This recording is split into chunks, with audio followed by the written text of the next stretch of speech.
तो चलिए बुलेटिन में सबसे पहले बात करते हैं डूंगरपुर उदयपुर उपद्रव में एक बड़ी अपडेट कि आपको बता दें इस फायरिंग में, इस पूरे मामले में 2 लोगों की मौत हो चुकी है। पुलिस फायरिंग में 2 लोगों की जान अब तक चली गई है। सीएम गहलोत ने शांति की अपील की है। डूंगरपुर उदयपुर हालात की समीक्षा यहां पर की जाएगी। 3 आला पुलिस अफसरों को मौके पर भेज दिया गया है। डीजी लाठर, एडीजी दिनेश हेमन, पुलिस कमिश्नर आनंद श्रीवास्तव जो हैं वो मौके पर पहुंच चुके हैं।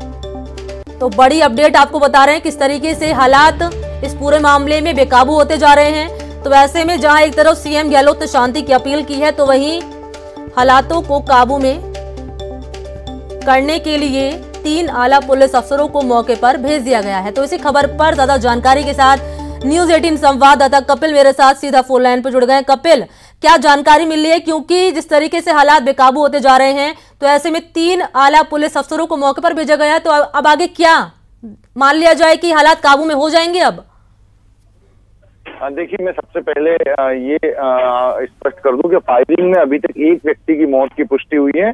एक 13 वर्षीय युवक जो कि गंभीर घायल है, जिसे उदयपुर इलाज के लिए भर्ती कराया गया है जी। दूसरा, हालात अभी भी बेकाबू बने हुए हैं।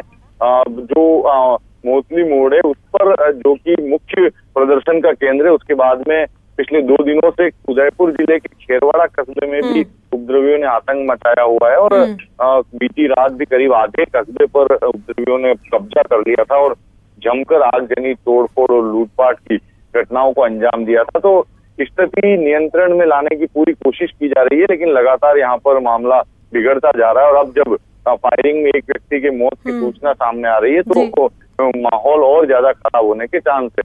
हालांकि अब जो पुलिस अधिकारी मौके पर पहुंचे हैं वे पूरी रणनीति के साथ में यहाँ पर कार्य करते हुए इस आंदोलन को खत्म करने की कोशिश करेंगे। दिनेश हेमन को पूर्व में उदयपुर में आदिवासी आंदोलन को खत्म करने का पुराना अनुभव है, तो वहीं आनंद श्रीवास्तव उदयपुर के आईजी रह चुके हैं। बिल्कुल उम्मीद जताई जा सकती है ऐसे में, और उम्मीद लगाई जाना भी लाजमी है, क्योंकि यहाँ पर हालात जो है दिन भर बेकाबू होते जा रहे हैं। हर बीते दिन ये कयास लगाए जा रहे थे कि अब ये जो उपद्रव है, ये जो यहाँ पर प्रदर्शन किया जा रहा है, ये अब खत्म हो जाएगा, लेकिन खत्म होता नहीं दिख रहा है। तो ऐसे में अब ये उम्मीद लगाई जा सकती है, जिस तरीके से 3 आला अफसरों को मौके पर भेजा गया है, तो अब ये हालात काबू में हो जाएंगे या नहीं हो जाएंगे, तो ये बड़ा सवाल रहेगा। शुक्रिया कपिल तमाम जानकारी के लिए।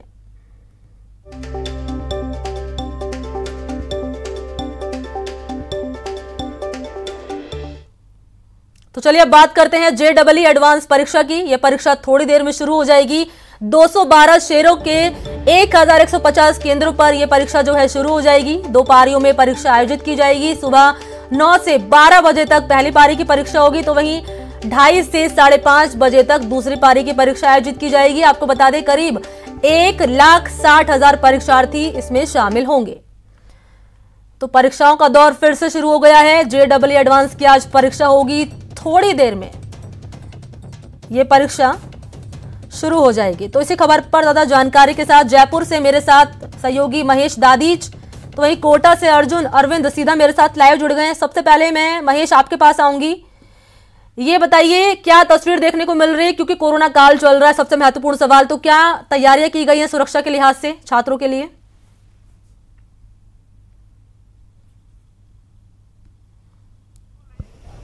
6 सितंबर के बीच में JEE मेन परीक्षा और उसका परिणाम आया 11 सितंबर को, और आज उसका दूसरा चरण JEE एडवांस परीक्षा यहाँ पर कुछ देर में शुरू होने जा रही है। सुबह 9 बजे से 12 बजे तक की पारी में पहली पारी होगी और उसके बाद 2:30 से 5:30 बजे तक दूसरी पारी होगी।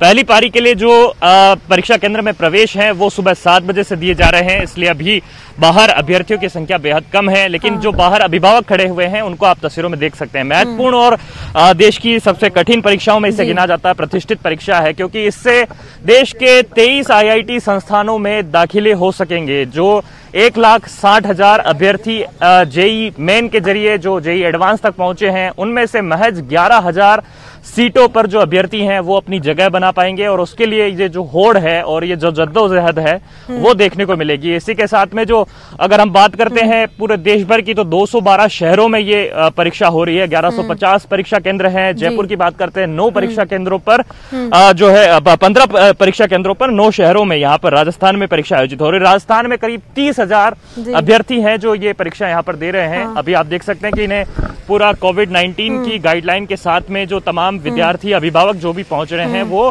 मास्क लगा करके और पारदर्शी बोतल में हैंड सैनिटाइजर लेकर के, और जो सादे वस्त्र हैं, ड्रेस कोड का जो IIT दिल्ली की तरफ से जो परीक्षा ये आयोजित हो रही है और जो उनका तमाम गाइडलाइन जो बोली गई है उसका यहाँ पर पालन करते हुए दिखाई दे रहे हैं। आप यहाँ पे ये भी देख रहे हैं कि किस तरह से अभिभावक और जो आने वाले अभ्यर्थी हैं उनका जो यहाँ पर जैसे ही दाखिला यहाँ हो रहा है तो उन्हें प्रॉपर पूरी जानकारी दी जा रही है, और जो अभ्यर्थी अभी इस समय जा रहे हैं वो अपने हाथ में पानी की बोतल लेकर के, प्रवेश पत्र लेकर के, और इसी प्रवेश पत्र को खास बनाया गया है, खास डिजाइन किया गया है क्योंकि इस पर बारकोड स्कैनर है।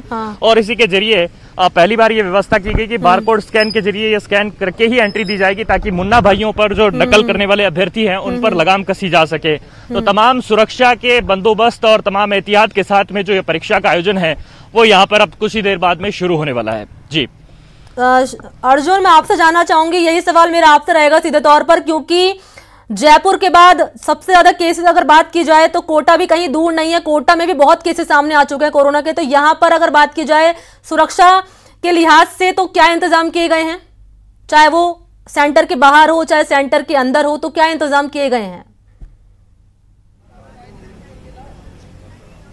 ये कोविड-19 के बीच में ये परीक्षा हो रही है। जेईई मेन और नीट का एग्जाम हो चुका है। जेईई एडवांस का आज एग्जाम है। देश की प्रतिष्ठित इंजीनियरिंग परीक्षा है। तस्वीर हम दिखा देते हैं यहाँ की तैयारियों की। जो भी स्टूडेंट आ रहे हैं 8 बजे के पहले यहाँ पर एंट्री शुरू कर दी गई थी और 9 बजे तक एंट्री दी जाएगी। जो भी स्टूडेंट जो एग्जाम देना है उसके बीच काफी गैप रखा गया है और सोशल डिस्टेंस का पूरा ध्यान यहाँ पर रखा गया है। जो कार्मिक लगे हुए हैं यहाँ पर सबने शील्ड पहनी हुई है, दस्ताने, मास्क सभी ने यहाँ पर काम में ले गए हैं क्योंकि ये एक हेल्थ सिक्योरिटी का पूरा ध्यान रखा गया है परीक्षा के दौरान। क्योंकि कंप्यूटर बेस्ड ये एग्जाम है, ऑनलाइन एग्जाम होगा और 9 बजे से 12 बजे तक ये एग्जाम चलेगा। सेकंड पारी जो रहेगी वो 2:30 से 5:30 बजे के बीच रहेगी। कोटा में 9 सेंटर बनाए गए हैं और 9 सेंटर पे 4000 स्टूडेंट करीब नामांकित है। कितने स्टूडेंट आ पाते हैं क्योंकि देश भर से स्टूडेंट का जुटना, सभी शहरों में, देश के कई शहरों में ये परीक्षा आयोजित हो रही है आज।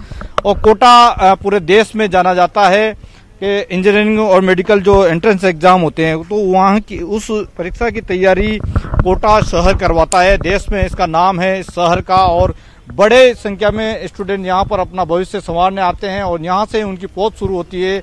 वो किस दिशा में जाएंगे, इंजीनियरिंग में जाएंगे वो या मेडिकल में जाएंगे। तो एक जो जीवन की जो बड़ी शुरुआत होती है वो कोटा शहर से होती है और इस शहर ने कई इंजीनियर इस देश को दिए हैं और विदेशों में भी उन्होंने अपना नाम कमाया है। तो इस शहर में आज जिस तरह से परीक्षा हो रही है, माकूल तैयारियां यहाँ पर की गई है। पुलिस का जाब्ता भी यहाँ पर है, मेडिकल टीमें, और जिस तरह से सैनिटाइज यहाँ पर एक एक स्टूडेंट को किया जाए। उसके बाद उनके दस्तावेज को चेक किया जा रहा है। जो एंट्री पास है उनको भी देखा जा रहा है, जो एडमिट कार्ड है। अंदर जब स्टूडेंट जा रहे हैं तो 25 मिनट पहले उन्हें उनका कंप्यूटर आवंटित किया जाएगा। यहाँ से तस्वीरें दिखा देते हैं। जो 200 मीटर जहाँ पर एंट्री है ये अनंतपुरा सेंटर है, ओम कोठारी। तो यहाँ पर इस सेंटर पर परीक्षा देने के लिए स्टूडेंट पहुंच रहे हैं। 200 मीटर दूर पर स्टूडेंटों को रोका गया है। वहां से उनका दस्तावेज चेक करके मास्क कंप्लीट है या नहीं है, दस्ताने है नहीं है, सैनिटाइजर है या नहीं है, पानी की बोतल, जो पारदर्शी पानी की बोतल है वो स्टूडेंट को लाई गई है। और तमाम जिस तरह की तस्वीरें हम सेंटर पर दिखा देते हैं, एक एक स्टूडेंट की जांच भी की जा रही है। परीक्षा से संबंधित जो भी दस्तावेज है उनको जांचा जा रहा है ताकि स्टूडेंट फ्री और फ्रेंकली परीक्षा दे सके। क्योंकि स्वास्थ्य सुरक्षा, क्योंकि इनके पेरेंट्स को सबसे ज्यादा चिंता है, सरकार को भी चिंता है। क्योंकि कोटा शहर में अब तक 8700 से भी ज्यादा कोविड पेशेंट सामने आ चुके हैं और आज भी 2200 के करीब पेशेंट कोटा में हैं। तो जिस तरह से कोविड का माहौल के बीच परीक्षाएं आयोजित हो रही है, इसके पहले भी जेईई मेन और नीट की एग्जाम, जो बड़ा एग्जाम था वो हो चुका है और पूरी सफलता के साथ बच्चों ने एग्जाम दिया है और खुद की स्वास्थ्य सुरक्षा